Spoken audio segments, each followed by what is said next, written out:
Good morning, everyone. Good morning. Do a little housekeeping here in my broom, clean up. Before I begin my part of the introduction today, I wanted to make sure that you know that there will be index cards available for you to write down or jot down your questions during the presentation this morning. I'm sure that Mrs. Edelman will be provocative, and there'll be questions that spark for you, as they did for me and the many times that I've heard her. And so we wanted to be able to provide this resource for you. So just raise your hand. They'll be passed out. Jot down your question, and then we'll have a good amount of time for questions and answers and anything you want to share with Mrs. Edelman. My name is Jolene Smith. For those of you I don't know, which probably are just a few because most of you are familiar faces to me, I'm the CEO for First 5 Santa Clara County. And I need to tell you that today, before I begin, when Kathleen asked me to introduce Mrs. Edelman, I said no, because I don't think I could get through it without getting emotional. Mrs. Edelman, for me, is a mentor. She doesn't even know this. A spiritual guide. And she's a resource that I go to almost every day. Her prayers are for children are prayers that I pray. And so to introduce her today is a heartfelt, deep honor. So, as you all know, and you're here today, her accomplishments, her legacy speaks for itself. And you have her bio in your packet. The tributes that have been basically shared in honor of Mrs. Edelman are lengthy and long. She was the first African American woman admitted to the Mississippi Bar. She's held numerous leadership positions at Spelman College, Yale, and Harvard. She was awarded the Presidential Medal of Freedom, our nation's highest civilian award. She has received over 100 honorary degrees. She is president and founder of the Children's Defense Fund. And if you have worked or advocated for children's health, well-being, and support for their families, if you've advocated for the voice of a child, then you know she is a noted author, an activist, and a humanist. However, today, instead of me continuing to list in the short time I have with you the many accolades and honors of this woman, I thought I'd tell you what she's done for me in my life. I've never had the opportunity to share this publicly before, well, maybe with a few, because I don't keep too much to myself. But I've never had the opportunity to really share what her accomplishments have meant to me in my life, not just in my career, but in my life, and how she has touched me deeply in the relationships I have with my peers, my family, and with everyone as I walk in this journey. I've started listening and paying attention to her work and listening to her about 25 years ago. I attended many of the conferences where you were keynote speakers. I filled out multitudes of evaluations, and they were always consistent. Your wisdom touched my soul. Your knowledge was astounding, and it taught me how I need to craft and construct myself. I was touched by her genuine caring and love for all of us. For the world, not just for the children in her own environment, but for the world. Her life experiences and what she did in her life to impart those experiences to others touched me in a way I was not touched before. But most importantly, she focused in on your beliefs and what you believe about children, and where those beliefs came from. And when I began my journey all those many years ago, I hadn't really thought about why I do what I do. why I believe that I want to operate in the area of public service, why I want to give back to children and families. And so as I began my journey with her, she doesn't even know this, but it was my journey with you, I began to examine where I came from in here. And then what was I going to do about it? I went back to my neighborhood. I grew up in San Jose, East Side San Jose.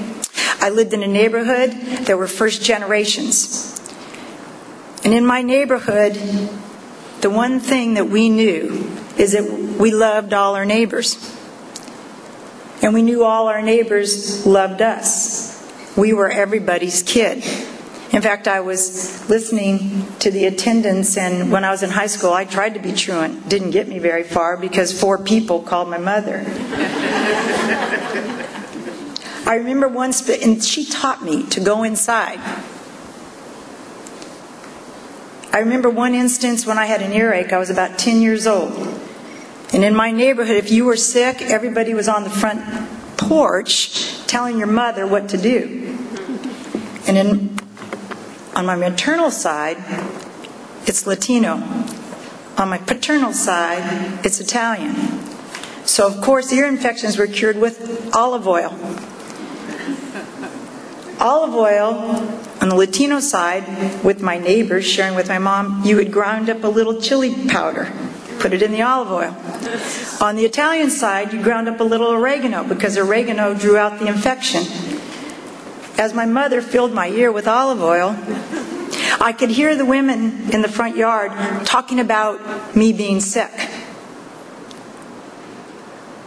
I could hear the women in the yard telling my mom different ways to support my health. When I didn't get better, my dad told my mom to call the doctor. By the way, Dr. Pelkin was down on Santa Clara Street, and he made a home visit. Remember when doctors made home visits? But Dr. Pelkin had about 5 other kids in my neighborhood were his kids too.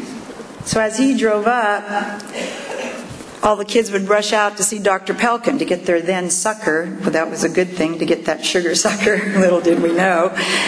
But as he came into my house, he said, "Yep, Mrs. Monty, she has an ear infection.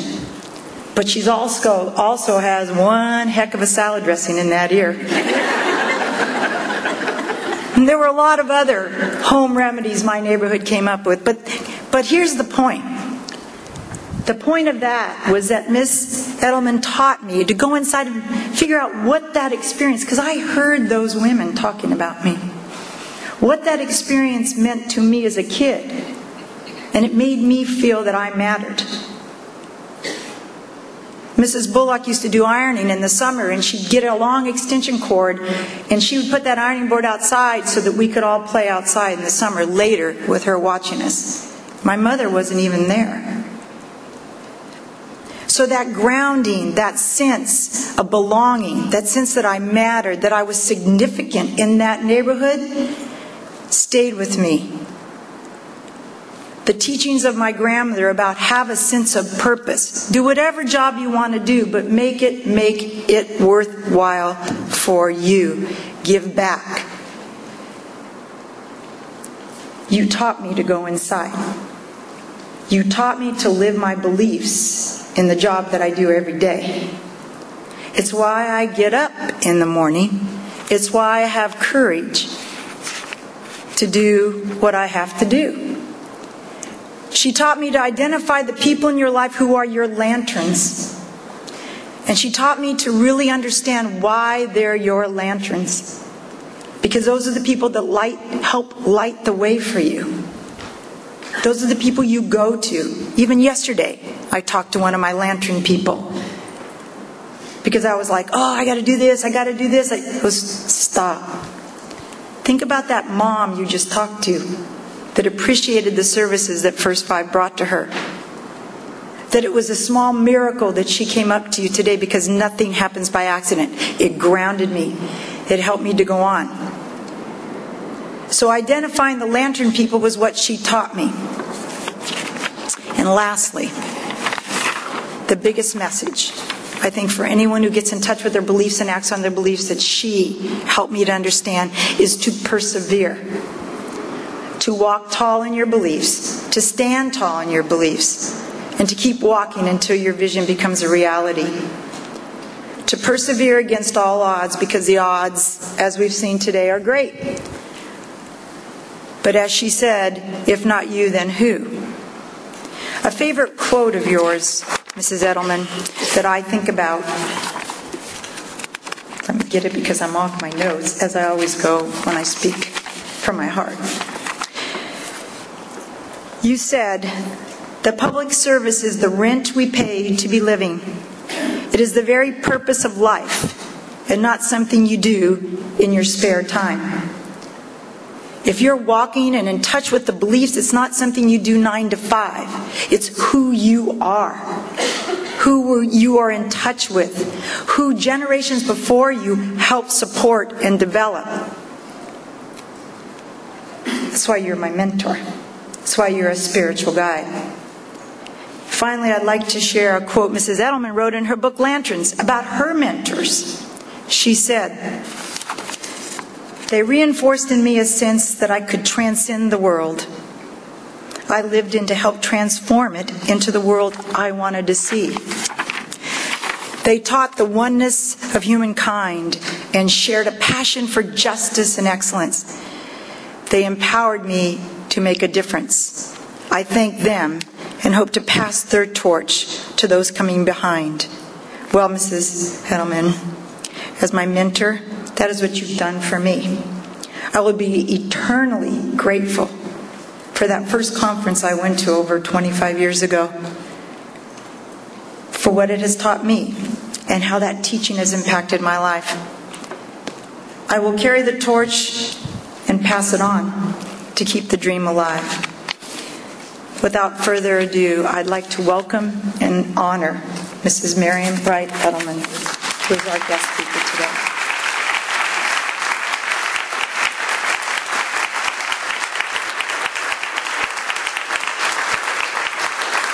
Thank you. Please sit down. That was a wonderful boost for me. I'm not so popular in Washington these days. And so it's nice to think that I'm not a pariah in this wonderful community. Thank you for having me, and thank you for being here. Thank you for your extraordinary leadership.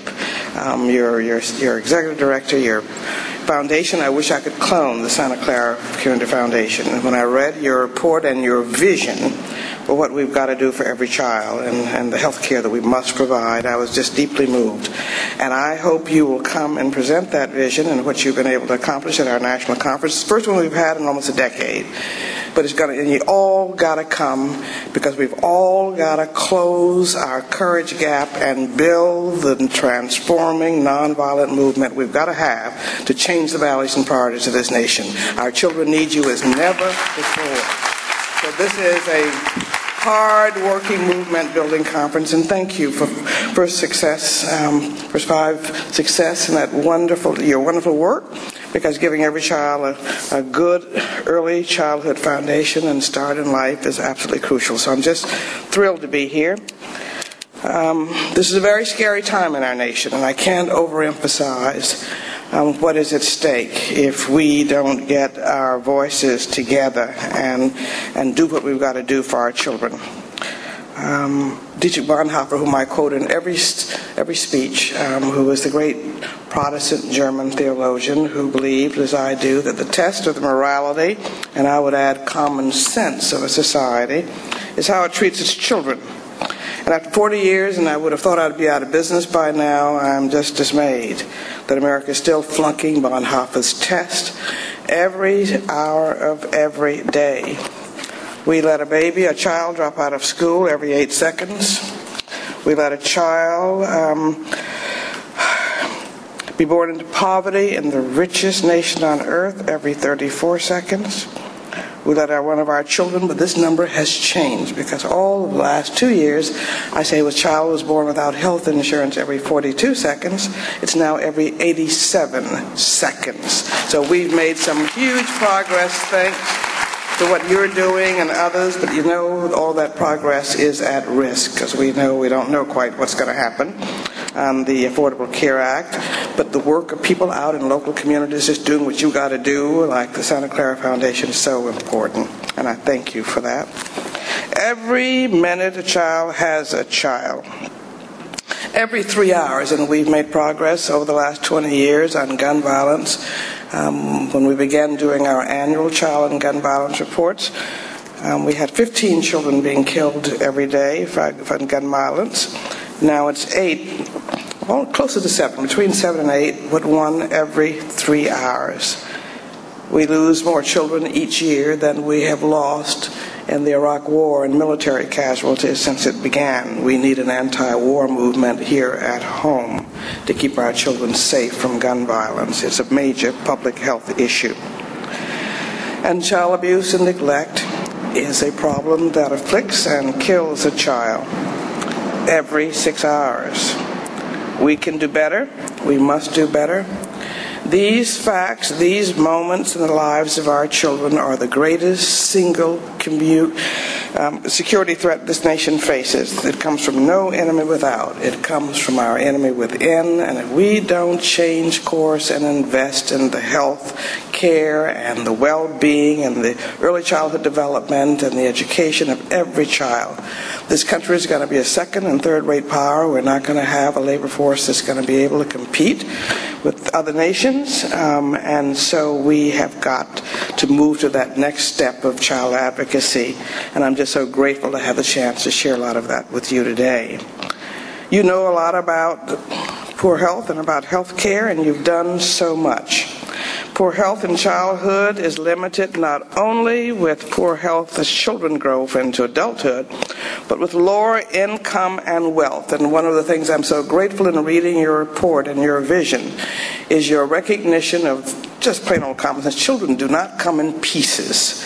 You've got to deal with the whole child. We keep grabbing onto this piece of the child and that piece of the child, but you've got to deal with the whole child, and good policy should be like good parenting. We don't choose between health care for our children and housing for our children and early childhood experiences that are of high quality, or good schools, or after-school care.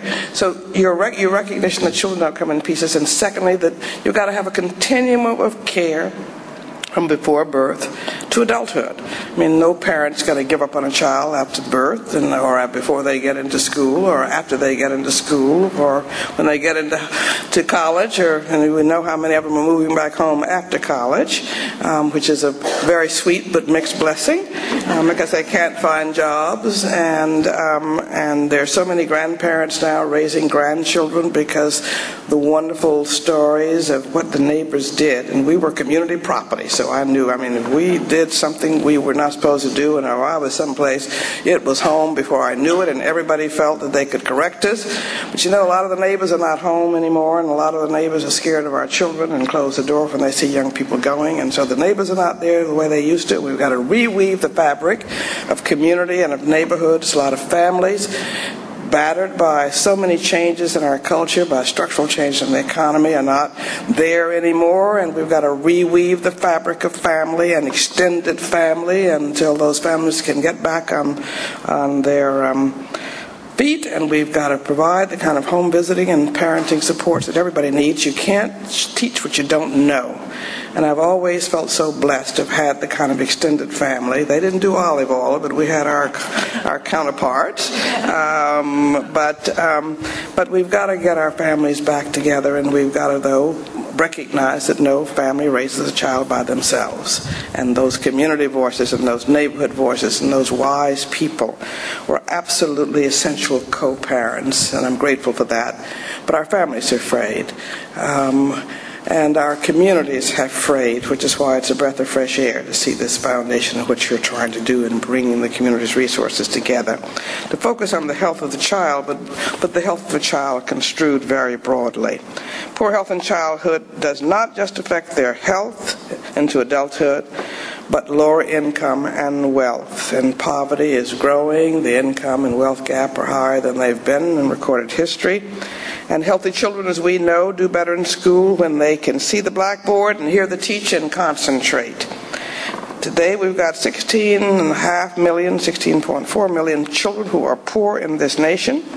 A record number of Americans, 1 in 7, are also food insecure and receiving food stamps. 3/4 of them are families with children, and our leaders in Washington, which is why we've got to raise our voices, proposing to cut the food stamp programs by hundreds of billions of dollars and other safety net programs at a time when child hunger and child homelessness are dramatically increasing. Poor children face multiple risks against them and a myriad of health and mental health problems from the effects of such pervasive poverty. And I know if Dr. King were alive today, he would be calling for another Poor People's Campaign and certainly for another Poor Children's Campaign. When he was alive, he called for this campaign when there were 11 million poor children. He would be very upset that we have 16.4 million poor children in a nation, even though we're going through economic downturn, are richer than we've ever been in terms of GDP. It's how we're spending our money, and it's how we're using, what the priorities are that are determining the continued backwards move of our children, who will not, unless we stop it with our movement that we are going to build, do better than we did as parents and as grandparents. The whole premise of the American dream is that we're going to leave the country better and leave the hopes of our children and grandchildren better than we found it, and we're failing in that obligation, and we're going to reverse that. We cannot continue to let our children slide backwards. Children of color and children who are poor face particular disadvantage. We still have shocking health disparities that begin for poor children and children of color in infancy. Black babies are more than twice as likely to die before their first birthday as white babies. We are losing. Our infant mortality rates, not even the rates, but for black children are what they were 30 years ago for white children. And we lose over 5 million babies. They die every year, when we have the capacity to prevent an awful lot of these infant deaths with just basic preventive prenatal care. Infants born to black mothers are twice as likely to be born at low birth weight as infants born to white mothers, and child born at low birth weight is more likely to have health, behavioral, and learning problems. And again, down the road, children don't come in pieces. Poor children of color and just plain poor children are more likely to be uninsured and more likely to be in fair and poor health. Those living in poverty are twice as likely to be uninsured, with incomes above the family line, living in families with incomes above children living in families with incomes above the poverty line. And our children who are poor are 3 times as likely to be uninsured in families with incomes above 200% of the poverty line as families uninsured who have higher incomes. 1 in 6 Latina children, 1 in 8 black children, and 1 in 14 white children are uninsured. And we've made significant progress. You've made extraordinary progress here in Santa Clara. We are making significant progress nationally. We've got to hold on to it, and then we've got to finish the job of seeing that every child, wherever they live, have access to quality, affordable health care. Black and Latino children are almost, and we can do that. We can do that. And I am so sick and tired of the lottery of geography, and although we're sitting here on the defensive, we're going to insist that we put back into the National Congress the All Healthy Children's Act to see that every child, wherever they live, in families with income 300% and below the poverty level, get coverage, whether they live in Mississippi or Massachusetts or California. God did not make 2 classes of children, and he certainly didn't make 50 classes of children. And children live in this country, and they should all have their basic needs.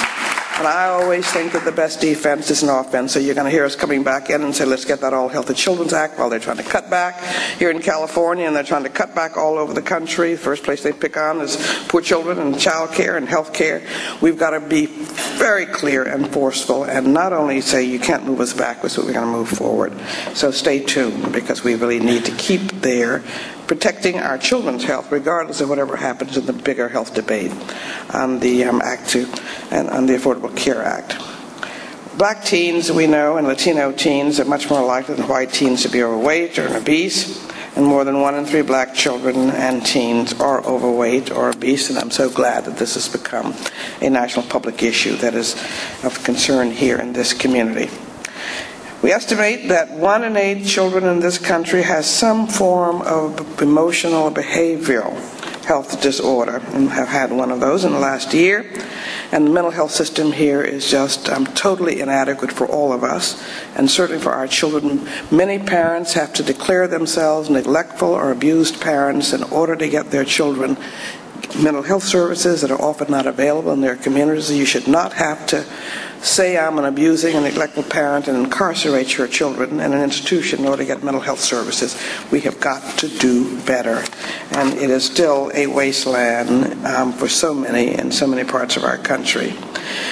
So many of our neighbors are wondering where the next meal is going to come from, if there will be a roof overhead at night, which it really does exact a very high emotional and mental health toll. And a new report shows that the number of children living in high poverty areas increased 25% to nearly 8 million in the last decade. Another report showed that the foreclosure crisis has affected 8 million children, 2.3 million of whom lose their homes altogether. These are the kinds of circumstances that leave pediatricians worrying about the adverse effects of toxic stress on brain development and the early origins of many chronic and devastating diseases that carry over into adulthood. I was very amused, and one of the things we're going to do at our national conference in July is to lay out all the best research and all the things that we know and all the best practices of how to deal with all of those. But I was talking with a group of professors at Harvard, I'll leave unnamed, and one very distinguished one had a kind of an aha moment. He said in the last year that these children living in inner city neighborhoods, often riddled by gunfire and abuse and other things, were suffering from a syndrome which he had named toxic stress syndrome. I said, you all just discovered that at Harvard? We've known that for decades. I mean, common sense would tell us that if you got gunfire all around and abuse and fear, and that you're going to have these syndromes. But I'm glad that the universities are catching up with what many parents and many neighbors know, but we've got to stop it. And we've got to begin to make sure that every child has a safe start. For children of color are also disproportionately affected by the devastating consequences of hunger and malnutrition. There should be no hungry children in the United States of America. Any reason. Now, I thought that trying to tell people what the right thing to do for children and also what the cost-effective thing would do for children would make our job easy.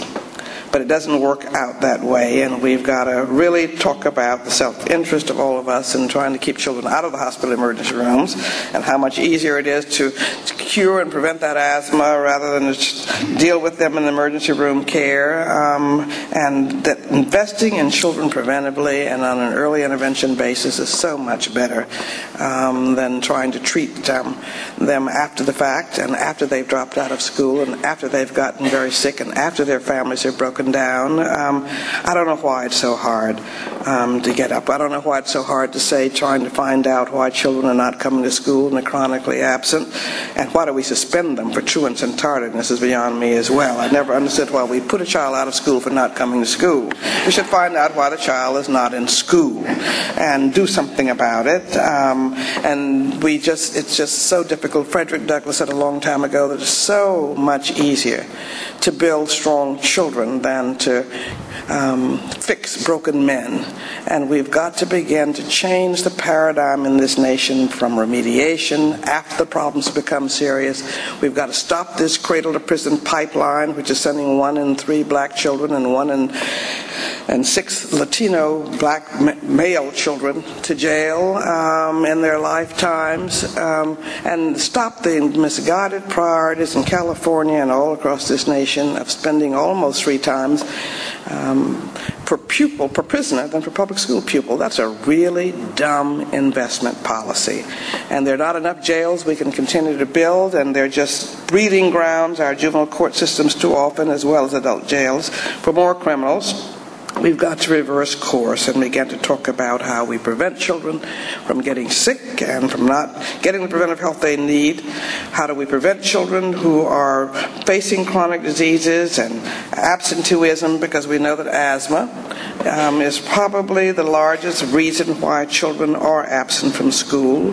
And studies show that 1 in 5 black children, which overall results in nearly 13 million missed school days each year. Children lose from asthma. Children with uncontrolled asthma consistently miss school more often than students with well-managed and treated conditions. Similarly, children miss more than 51 million hours of school each year because of dental-related illnesses. Latino children are 77% more likely than white children to have an unmet dental need.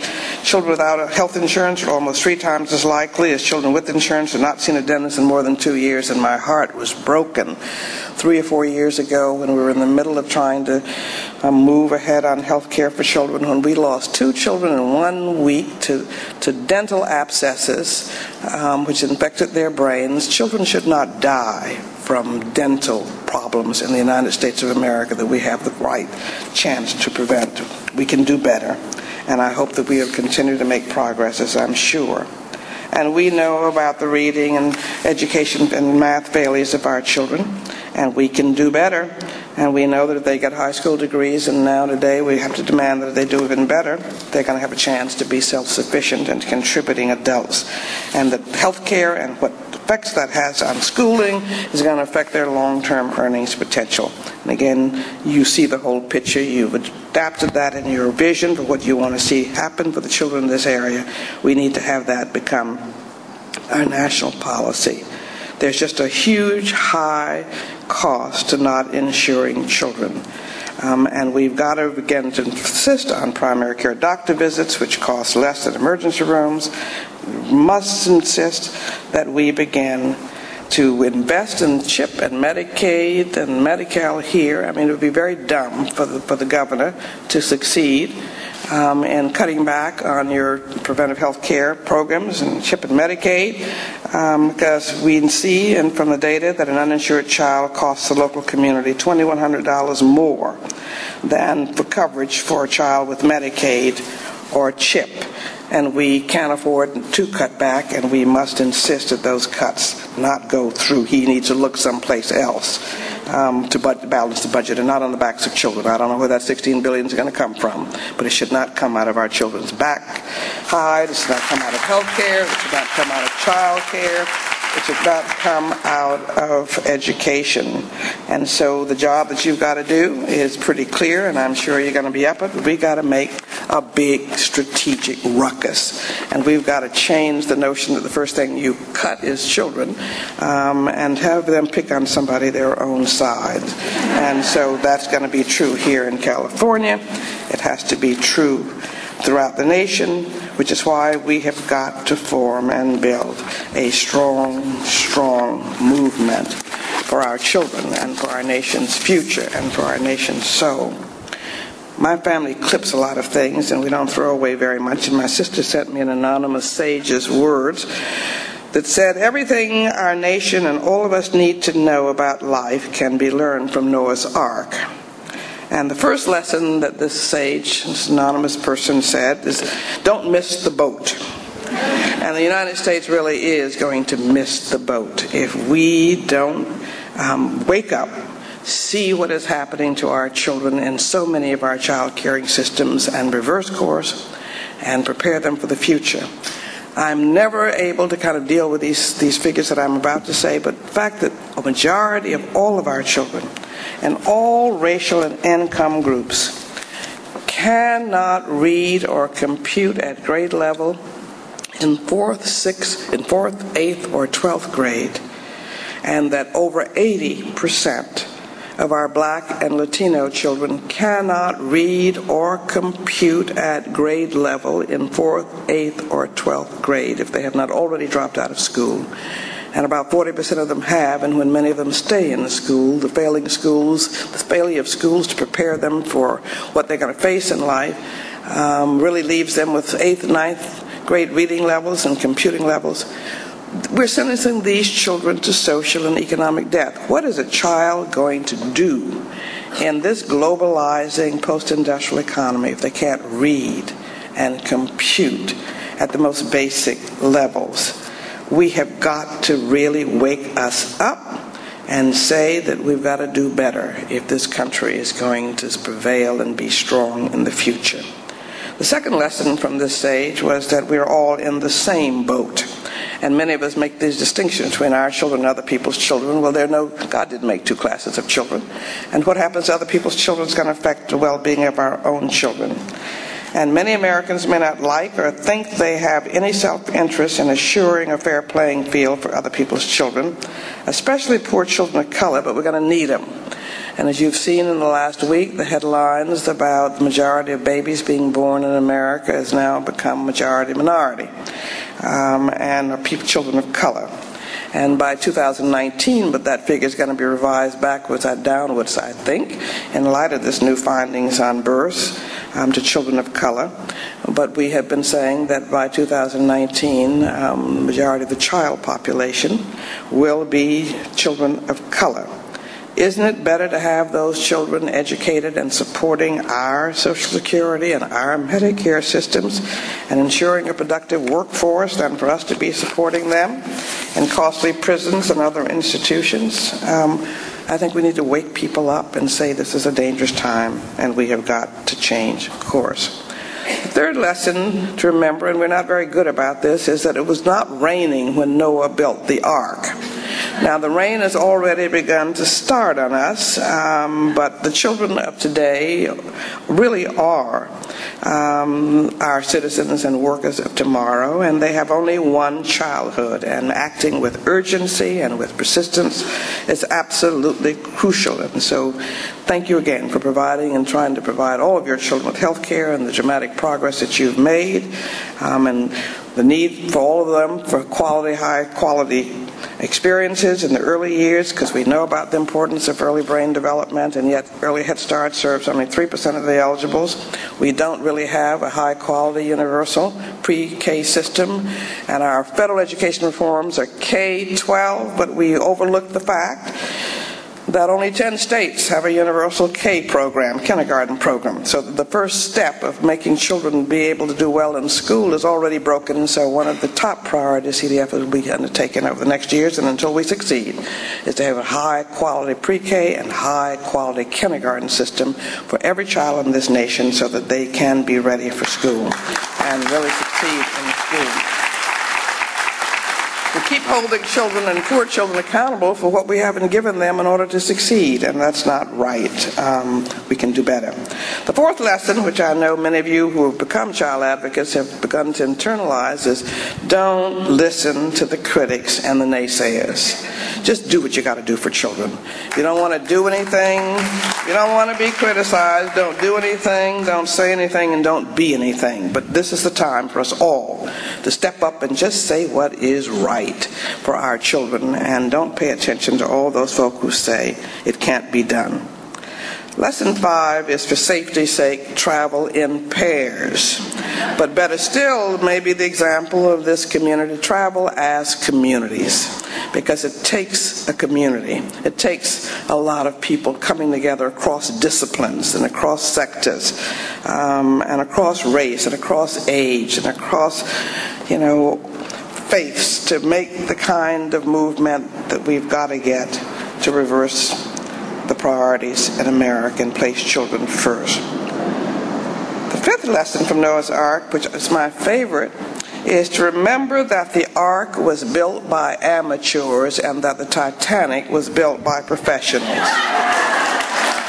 We all are looking to a lot of experts, and we do need to get that, but the common sense of parents and ordinary people really does have to prevail. We've got to use our citizens' power, and we've got to wrest the ship of state out from those small group of experts and powerful, what I call pirates, who are walking away in jeopardy with an unfair share of our nation's resources and jeopardizing all of our lives and our children's lives for personal gain.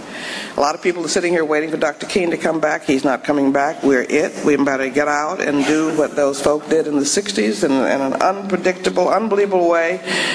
Their whole goal, and you look back at what happened in the 60s, but it started in the 20s and the 30s, which is why I know we keep at it. We're going to get our transforming movement. But when I think back, the small band of lawyers who had almost no resources, and we all have heard of Thurgood Marshall, but few of us have heard of Charlie Houston. But he was a brilliant Harvard Law School student who came and headed up the Howard Law School and determined to make it the best law school in the nation, because the president of Howard, the first black president of Howard, had been told by a Supreme Court justice friend that he could always tell when cases came before the Supreme Court were being pleaded by black lawyers who were not as well prepared. And so Mordecai Johnson decided he was going to change that, and he got Charlie Houston to come, and the first class of 5 or 6 at Howard included Thurgood Marshall and Oliver Hill and many of them, but that's 4 or 5 lawyers brilliantly conceptualized and implemented with almost no money the legal strategy to change 200 years of apartheid law in America, and that resulted in Brown versus Board of Education. They didn't anticipate the kind of resistance to Brown, but something else happened in the process that had been seeded for many, many decades. A woman named Rosa Parks sat down in Montgomery, and people had been looking for people like Mrs. Parks, and there was a small band, again, of women, Joanne Robinson, many of them heard from, who were waiting for the right case to deal with indignities in the Montgomery bus boycott. But she began to have something called nonviolent direct action. And it began to change the tone of the nation and to make these problems that were narrowly defined as legal issues and in the courts, they brought them to public attention and to public and with their moral insistence that segregation was wrong. And it was out of this group of spontaneous actions that were kind of planned with an infrastructure underneath it that Dr. King emerged. And Dr. King was followed by the Birmingham Children's March and by the sit-in movements, by people just saying, enough already, that we're just not going to tolerate this. And it resulted in the growth of nonviolent actions over a period of time. But without it, we would not have gotten the Civil Rights Act of 1964 and the Voting Rights Act of 1965 and the new Civil Rights Act of 1968 and the progress that one had.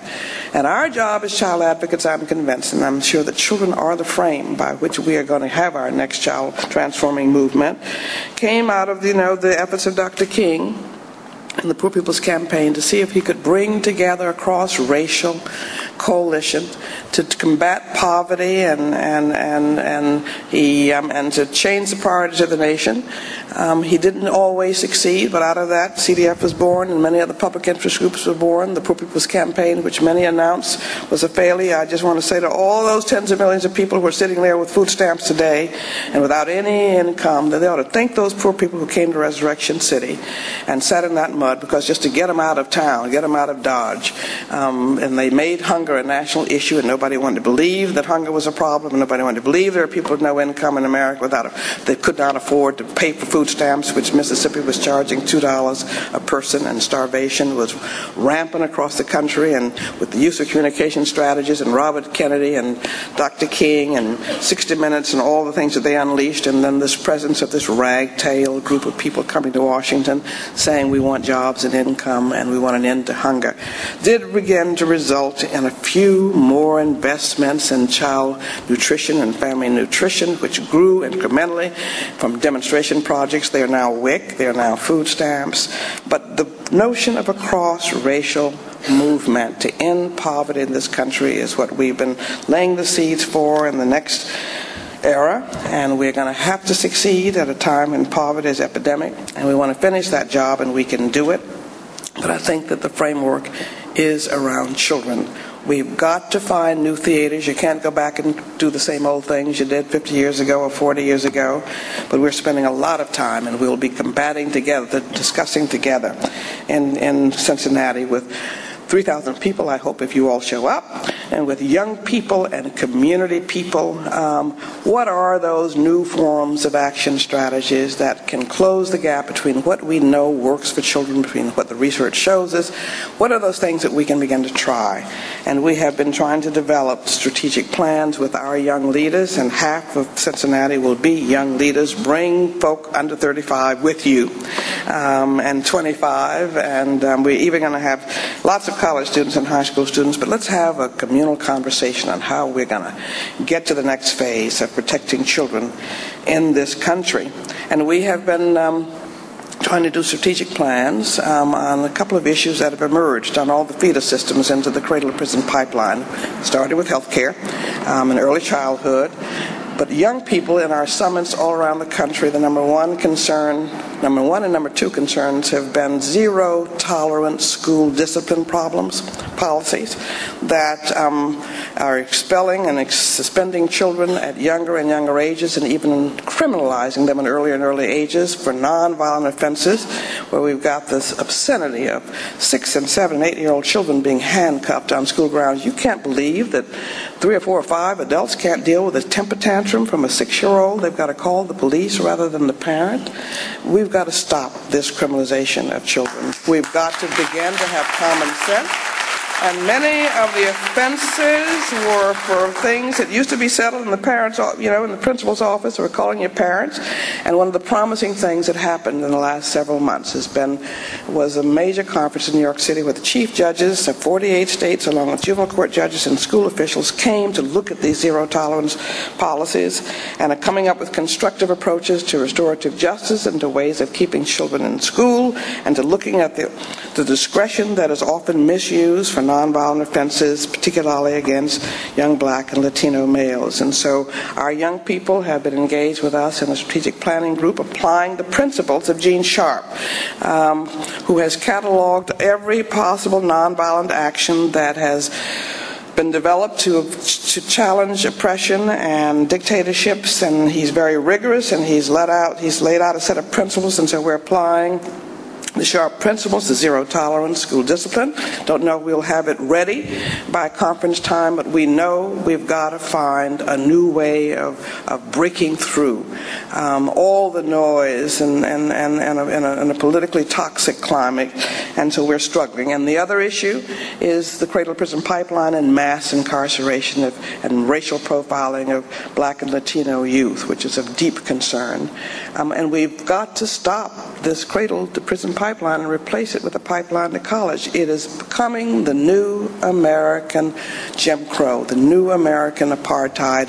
And any of you who have not read Michelle Alexander's book on the new Jim Crow and mass incarceration of people of color, men of color, should do so, and we're going to have a major, major session examining all the feeder systems into the cradle-to-prison pipeline and what we can do about them.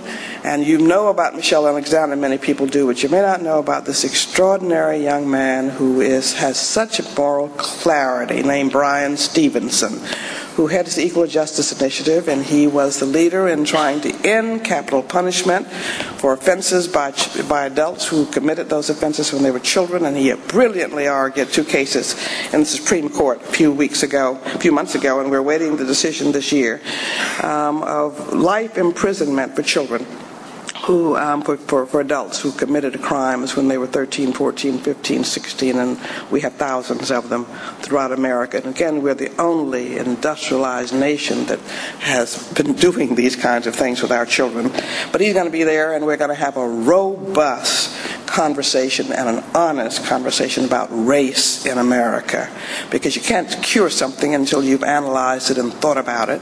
And that discussion is going to be led by David Levering Lewis, who is a Pulitzer Prize winning historian, and John Hope Franklin's favorite young protege and the new young historian friend, who is the great-grandson of Elijah Muhammad, but who is a brilliant historian as well, who is the head of the Schoenberg Public Library in New York City.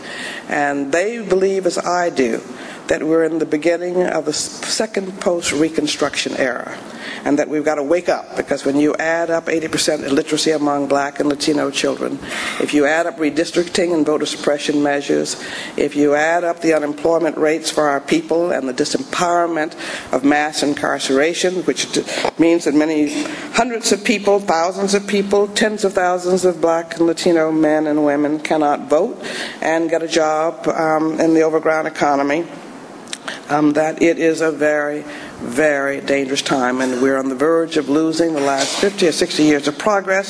So we're going to lay out the problem, and people like Merle Evans and Jim Lawson and Ruby Bridges, because if little 6-year-old Ruby Bridges could change New Orleans and walk through these mobs, why in the world can't we do that today? We have so many more resources, so many more, and I want to inspire them and everybody with what young people did then, and with what poor people with nothing except their belief that their children would have a better life. And that is a belief that we have got to pick up and run with and save our children and save our nation and make sure that we build our nation's future on higher ground. And we can do that.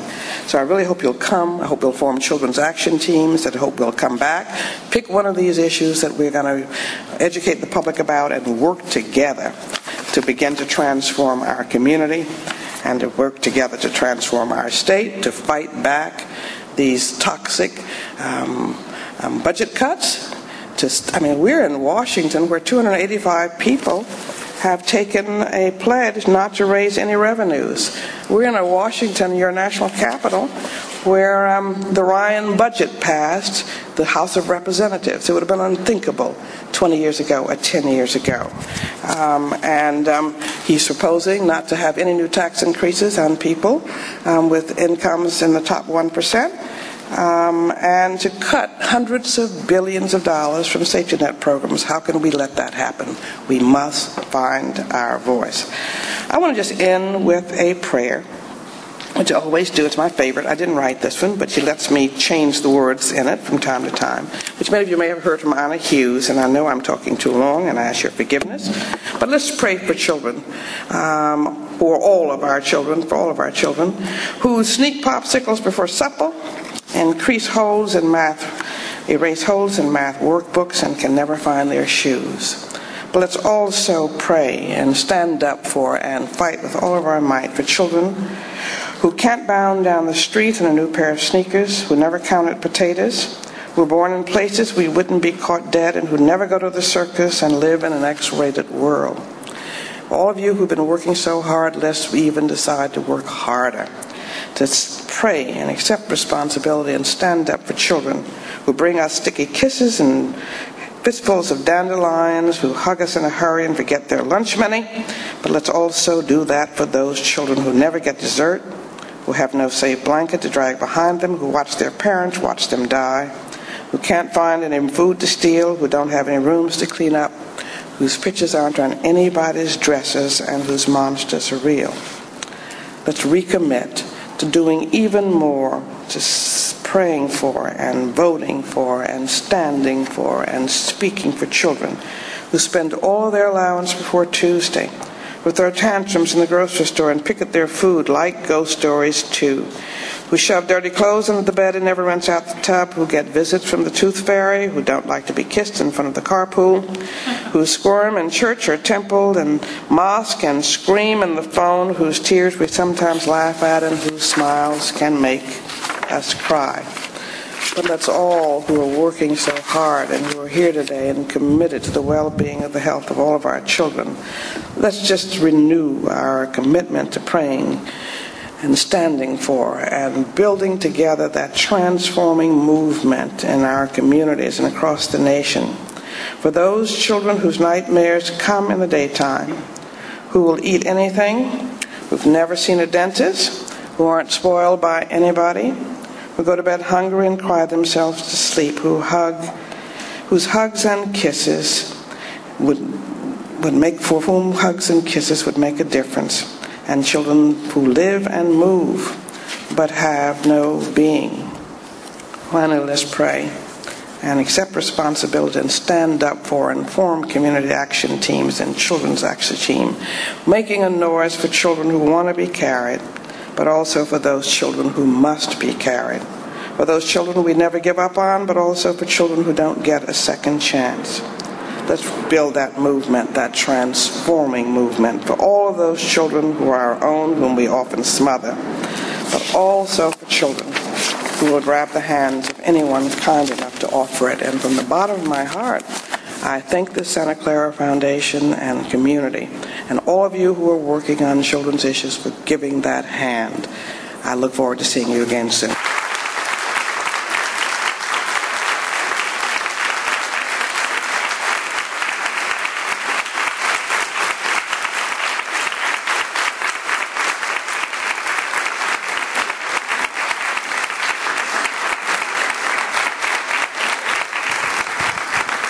I think we have time for one or two questions for Mrs. Edelman, and rather than do the cards, maybe we'll just take a few hands, one or two. You're going to have to shout it out and I'll repeat it.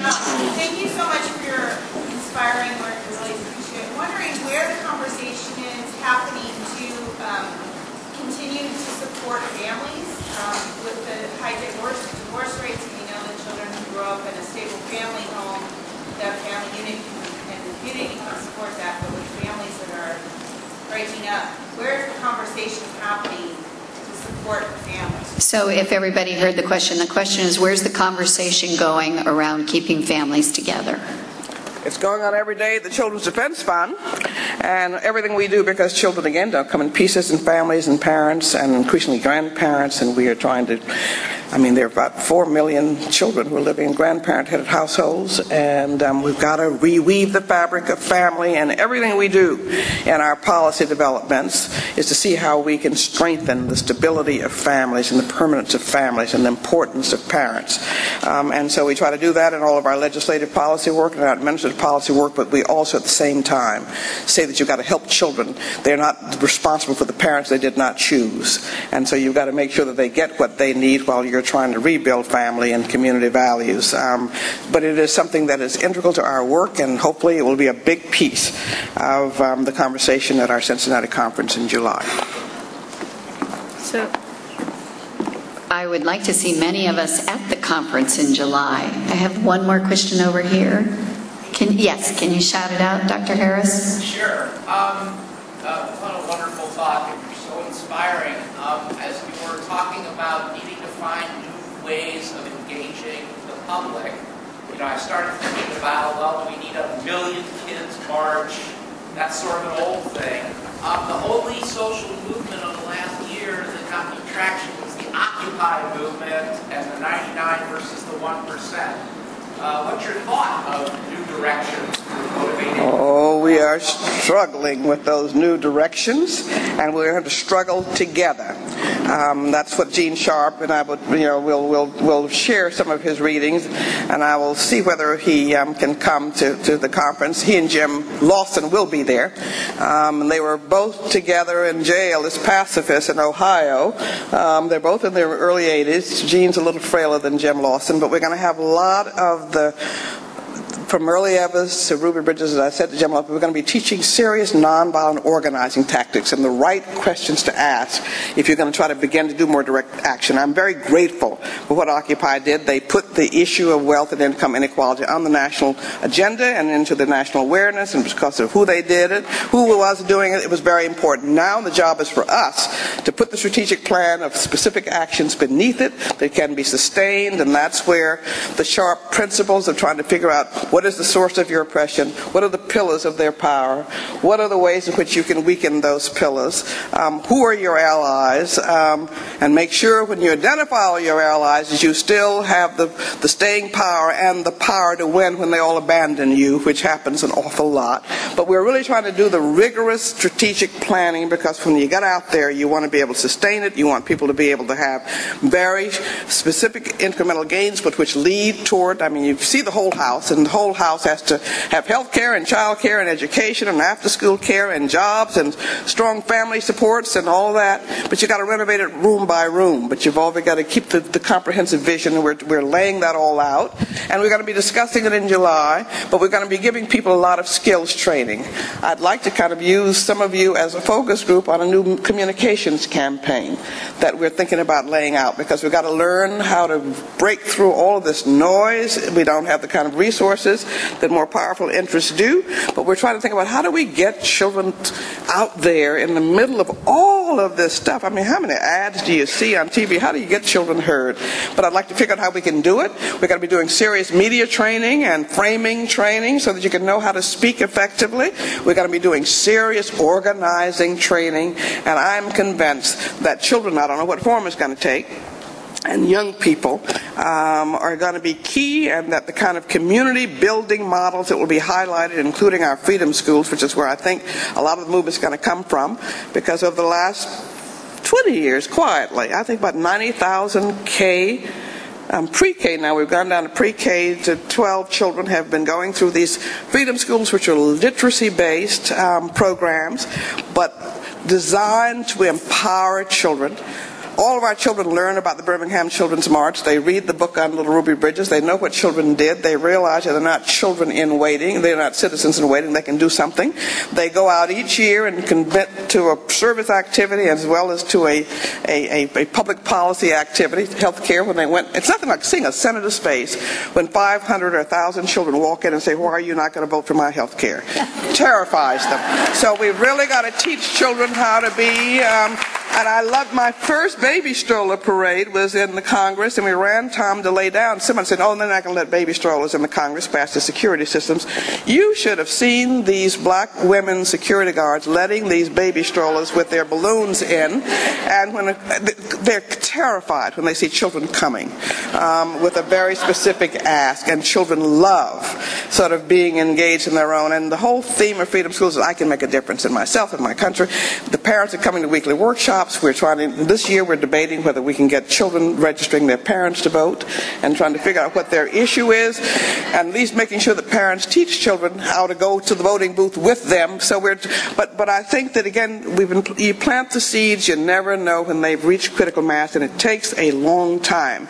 The civil rights movement didn't start in the 50s and the 60s. It started in the 20s and 30s after World War I, and people coming back and finding they couldn't do at home what they were told to go and die for abroad. And things built up. And I think that we're in the 40th year, the 45th year coming up next year from the Poor People's Campaign, and I'm giving it a half century. But I can't believe God has brought us this way to not let us finish this job of saving our children. So stay tuned, come, we'll debate, but we're struggling.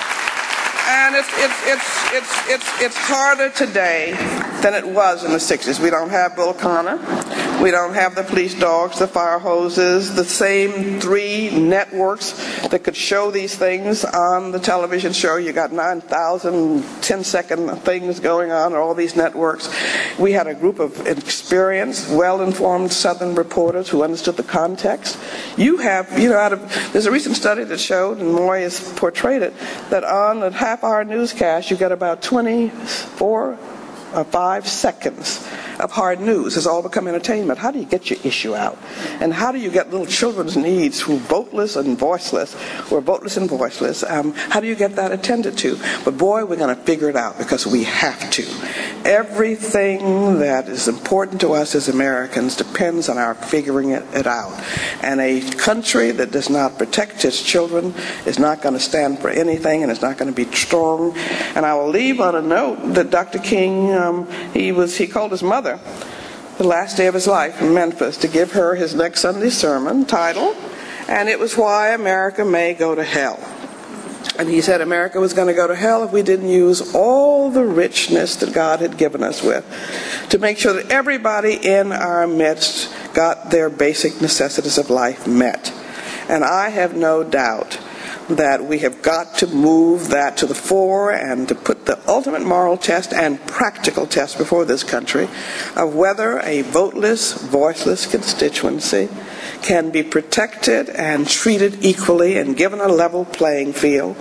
And that is the challenge before us. Everything is at stake. And so we'll have to stay with it until we work it out. We think about it night and day. We're going to think about it all together with our young people, and we're bringing back a lot of formerly incarcerated folk. We've going to have folk really come together across race and class and discipline and say how we're going to figure this out and how we're going to make sure that we can move our nation back in the right direction. We were born with some huge birth defects in America. We wanted to be that place where we had aspirations, but you know, the white men of property excluded women, they excluded blacks, they had slavery, and we are now still trying to continue to work that all out. And we've been making progress, but then we have begun to take a U-turn here with people who are terrified about people of color becoming a majority, about our country being taken away from us, and we've got to stand up to that. And again, I'm convinced, because children were the force of the first civil rights movement, and it was children who went to jail. It was children who went through those mobs. And so we've got to figure out how it's going to be children whom we pay back for the progress that we've made in trying to make America America. So we'll keep at it, but I know we're going to succeed because we have to. Thank you so much for coming.